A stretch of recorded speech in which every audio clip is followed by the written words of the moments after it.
صدر general merchant ایسوسی ایشن ساہیوال محمد اظہر اقبال نے کہا کہ مارکہ حق بنیان المرصوص جنوبی ایشیا کی تاریخ کا ایک سنہری باب ہے جس نے پاکستان کے دفاع، قومی عزم اور عسکری صلاحیتوں کو نئی پہچان دی۔ انہوں نے کہا کہ فیلڈ مارشل سید عاصم منیر کی قیادت میں پاکستان نے جس حکمت عملی، اتحاد اور دانش مندی کا مظاہرہ کیا وہ پوری قوم کے لیے باعث فخر ہے۔ محمد اظہر اقبال کا کہنا تھا کہ مارکہ حق کے دوران عسکری، سفارتی اور عوامی سطح پر مسالی ہم آہنگی دیکھنے میں آئی۔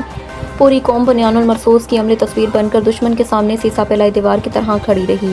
عوام نے افواج پاکستان کے شانہ بشانہ کھڑے ہو کر دشمن کے ناپاک عزائم کو ناکارہ بنایا، جو قومی اتحاد کی روشن مثال ہے۔ انہوں نے کہا کہ بنیان المرصوص صرف ایک آپریشن نہیں بلکہ قومی جذبے، قربانی اور حب الوطنی کی علامت بن چکا۔ سفارتی محاذ پر بھی پاکستان نے اپنی دانش مندانہ حکمت عملی سے عالمی سطح پر وقار بلند کیا، جبکہ دشمن کو تنہائی کا سامنا کرنا پڑا۔ صدر جنرل مرچنٹ ایسوسی ایشن ساہیوال نے شہدائے وطن کو خراج عقیدت پیش کرتے ہوئے کہا کہ ہمارے بہادر سپوتوں کی قربانیاں ہمیشہ یاد رکھی جائیں گی۔ اس عزم کا اظہار کیا کہ قوم اپنی افواج کے ساتھ متحد رہے، کیونکہ اتحاد، قربانی اور حب الوطنی ہی پاکستان کی اصل طاقت ہے۔ اللہ تعالیٰ ہم پاکستان کو ہمیشہ قائم و دائم رکھے۔